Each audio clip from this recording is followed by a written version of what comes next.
안녕하세요. 날마다 기막힌 정원 박정 목사입니다. 오늘도 주님의 은혜와 평강이 여러분들과 함께 하시기를 주님의 이름으로 기도합니다. 아침마다 저희 아내가 이게 묵산길을 걷고 오는데요. 오면서 아름다운 꽃들을 이렇게 가져오는 것을 보게 됩니다. 그러면서 어제는 아내가 이렇게 묵상을 했다고 해요. 이 꽃들이 자기가 얼마나 아름다운지를 아는가 하는 생각을 했다는 것입니다. 여러분, 하나님께서 우리를 얼마나 귀하게 보시는지 여러분 아십니까? 너희 하나님 여호와가 너희 가운데 계시니 그는 구원을 베푸실 전능자이시니라. 그가 너로 말미암아 기쁨을 이기지 못하시며 너를 잠잠히 사랑하시며 너로 말미암아 즐거이 부르며 기뻐하시리라. 오늘도 하나님께서는 우리를 이렇게 사랑하고 계십니다. 그리고 우리를 도우시고 인도해 주시고 우리를 승리케 하십니다. 우리가 오늘도 그러한 하나님을 믿고 나아갈 수 있다고 한다면 우리는 오늘도 기쁨으로 하나님께 영광 돌리는 복된 삶이 될 줄을 믿습니다. 오늘도 그러한 하루가 되기를 축복하면서요. 2021년 9월 29일 날마다 기막힌 정오 시작합니다.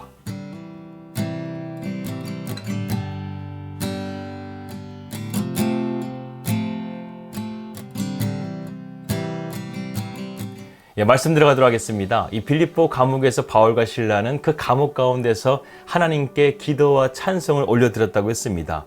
그랬더니 그곳에 하나님의 임재가 가득하여졌고 땅이 진동하고 옥문이 열려지는 놀라운 일들이 벌어지게 됩니다. 그때 간수장이었던 로마의 군인은 죄수들이 나간 줄을 알고 그것에 대한 책임을 지고 자결하려고 하는 순간에 바울이 그에게 소리쳤습니다.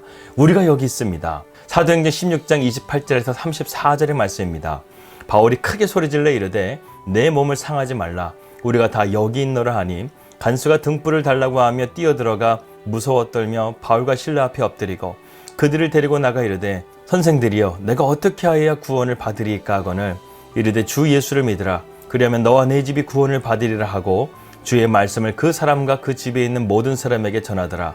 그 밤 그 시각에 간수가 그들을 데려다가 그 맞은 자리를 씻어주고 자기와 온 가족을 다 침례를 받은 후 그들을 데리고 자기 집에 올라가서 음식을 차려주고 그와 온 집안이 하나님을 믿음으로 크게 기뻐하니라.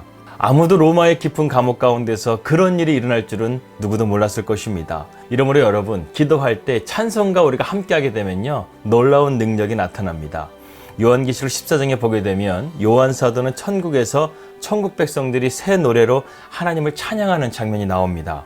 하지만 그 노래는 사도 요한도 알 수 없었다고 말합니다. 요한계시록 14장 3절 말씀입니다. 그들이 보좌 앞과 네 생물과 장로들 앞에서 새 노래를 부르니 땅에서 속량함을 받은 14만 4천 밖에는 능히 이 노래를 배울 자가 없더라.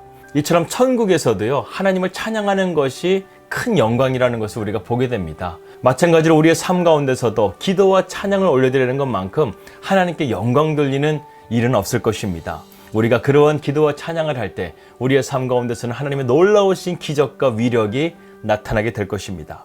요즘은 기도하면서 예전에 불렀던 찬양들을 새롭게 되새기는 시간을 갖고 있습니다. 예전에는 가사들이 그렇게 제 마음에 와닿지 않았는데 지금은 그 가사가 내 마음을 만져주고 위로해주고 힘을 주는 그러한 것을 경험하게 된다는 것이죠.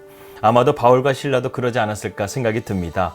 바울은 하도 고난을 많이 받아서 이 복음을 전하는 가운데서 고난이 없다고 한다면 왠지 좀 어색하고 이상한 것 같다라는 생각을 했을지도 모릅니다. 오히려 복음이 너무 순탄하게 전해지면 오히려 지금 내가 제대로 가고 있는 것인가 이렇게 자기 자신을 점검했다는 것이죠. 그런데 바울에게 고난이 오게 되면 이러한 문제들은 걱정해서 떠나게 된다는 것입니다. 일단 고난이 오게 되면 자기의 힘을 빼게 되고 주님을 의지하기 때문에 오히려 마음이 편안해지고 기도에 전념할 수 있기 때문에 주님의 역사가 나타날 것을 믿기 때문이었습니다. 우리로서는 도저히 상상할 수 없는 바울의 모습이죠. 그렇다고 우리가 바울과 같이 똑같이 항상 고난을 받으라는 것은 아닙니다. 하지만 그리스도인들에게는 언제나 고난이 찾아올 수 있다는 것을 배제하지는 마십시오. 기쁠 때가 있으면 슬플 때가 있고 형통할 때가 있으면 곤고한 날이 찾아올 때가 있다는 것입니다. 우리는 이러한 것에 대해서 당황하지 마십시오. 중요한 것은 언제나 주님께서 우리와 함께 하시며 우리를 돌보신다는 것입니다. 이것을 잊지 마시기 바랍니다. 다윗의 시편 23편은 우리가 너무나 좋아하는 말씀입니다. 하지만 이 시편의 배경을 보면 정말 섬뜩할 정도로 다윗이 곤고에 처해 있는 상황을 보게 됩니다. 그는 지금 사망의 음침한 골짜기를 걷고 있어요. 그런데 그 가운데서 주님이 함께 하심을 믿고 걸어가고 있습니다. 그는 심지어 원수 앞에 서 있습니다. 그런데도 불구하고 주님께서 자기 앞에 잔치상을 차릴 만큼 그러한 역전의 하나님을 기대하는 마음으로 지금 찬양하고 있다는 것입니다. 빌립보 감옥에서 바울의 이러한 영적인 경험을 체험하고 빌립보 교회를 세웠다는 것이죠. 그런데 10년이 지난 이후에 바울은 지금 로마의 감옥에 있으면서 10년 전에 빌립보 감옥에 있었던 그 하나님께서 함께 해주셨던 역사를 지금 다시 한번 되새기면서 그는 기뻐하고 있다는 것을 빌립보서를 통해서 지금 고백하고 있는 것입니다. 빌립보서 4장 4절 말씀입니다.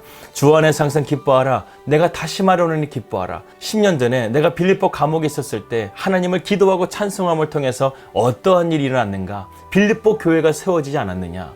지금 이것도 하나님의 역사 가운데서 일어나고 있는 하나님의 섭리라는 것을 너희가 깨닫고 너희가 절망하지 말고 낙심하지 말고 기뻐하라는 거예요. 그래서 빌립보서는 4장밖에 안 되는 짧은 말씀이지만 그 안에서 무려 16번이나 기뻐하다라는 단어가 나오고 있습니다. 어떻게 하면 우리는 항상 이렇게 기뻐할 수 있는 신앙생활을 살 수 있을까요? 바울은 그 답을 주 안에서 찾고 있습니다. 그래서 바울은 빌립보서 4장 1절에서 4절 말씀에 주 안에라는 단어를 3번이나 반복하면서 말하고 있습니다. 우리가 마치 영화나 소설에서 보게 되면 3부작 작품들을 보듯이 바울도 주 안에서 있을 때 가능케 되는 그리스도인의 삶을 3가지로 말하고 있습니다. 첫 번째는 주 안에 서라는 것입니다. 세상의 가치관은 그리스도인들로 하여금 끊임없이 주 밖에 서라고 말하고 있습니다. 우리를 그렇게 유혹하고 있다는 것이죠.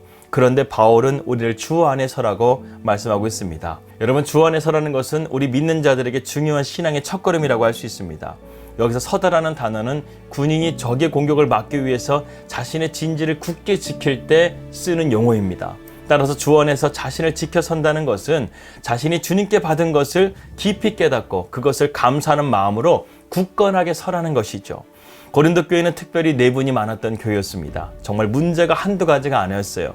파벌 문제, 성적인 문제, 소속 문제, 독신과 비독신의 문제, 정결의 문제, 은사의 문제, 부활의 문제 등 정말로 끊임없는 문제 가운데서 소가리를 앓고 있었습니다. 오늘날 우리는 이러한 성경책을 가지고 있기 때문에 감사해야 됩니다. 초대교회 당시에는 성경책이 없었기 때문에 이러한 모든 문제들을 그들은 몸소 겪으면서 체득하고 깨달아야만 했습니다. 그렇기 때문에 신약성경은 그야말로 이러한 수많은 문제 속에서 성경에 깨닫게 해준 말씀으로 탄생하게 된 것이죠. 정말 산고의 진통으로 한 말씀 한 말씀 나온 것이 바로 초대교회의 말씀인 것입니다. 바울은 고린도 교회의 문제를 해결해 보고자 4번이나 편지를 썼죠. 심지어 고린도 교회에 직접 방문했으나 그들의 냉대 속에 가슴 아픈 방문을 하고 돌아야만 했습니다. 그가 할 수 있는 것은 기도밖에 없었죠. 하지만 하나님은 바울의 기도를 통해서 일하셨습니다. 바울의 진심을 그들의 마음을 열어서 알게 해주신 것이죠. 그렇게 해서 고린도 교회는 주님의 은혜로 치유되고 회복될 수가 있었던 것입니다. 그러므로 바울은 주 안에 서 있는 것이 가장 강력한 문제 해결 방법인 것을 깨닫고 빌립보 교회 성도들에게도 너희가 주 안에 서라고 말씀하고 있는 것입니다. 세상은 우리를 자꾸만 주 밖에 서라고 말합니다. 내 능력, 내 힘을 믿으라고 말합니다. 하지만 그리스도인은 주 안에 서야 합니다. 그것이 첫 번째로 우리에게 중요한 신앙의 원리입니다. 두 번째로 주 안에서 같은 마음을 품으라고 바울은 권면하고 있습니다. 주 안에 서 있는 사람들은 주 안에서 같은 마음을 품을 수가 있습니다. 같은 마음을 품었던 성경의 대표적인 인물들이 있습니다. 그들은 바로 다윗과 요나단이었습니다. 사실 이 둘은 친분이 참 애매한 관계였죠. 요나단은 사울왕의 아들로서 아버지에 이어서 왕위에 오를 세자의 신분이었습니다. 반면 다윗은 하나님께서 내정한 차기 왕이었죠. 그렇기 때문에 이 둘은 정적이어야 했고 라이벌 관계여야만 했습니다. 그러나 이 둘의 관계를 사무엘상 18장 1절은 이렇게 말하고 있습니다. 다윗이 사울에게 말하기를 마침에 요나단의 마음이 다윗의 마음과 하나가 되어 요나단이 그를 자기 생명같이 사랑하니라. 여기서 다윗이 사울왕에게 말을 마쳤다는 것은 그가 골리앗을 무찌르고 사울왕에게 승리에 대한 보고를 한 이후에 말한 것을 의미합니다. 요나단은 다윗이 보고하는 모습을 보고 그의 마음 가운데 불현듯 다윗에 대한 마음이 뜨거워졌다는 거예요. 그뿐 아니라 그를 자기 생명과 같이 사랑했다라고 말하고 있습니다. 어떻게 이것이 가능할까요? 그것은 다윗도 요나단도 하나님 안에 있었기 때문에 가능했다는 것입니다. 그리고 이 둘의 마음은 변함이 없었어요.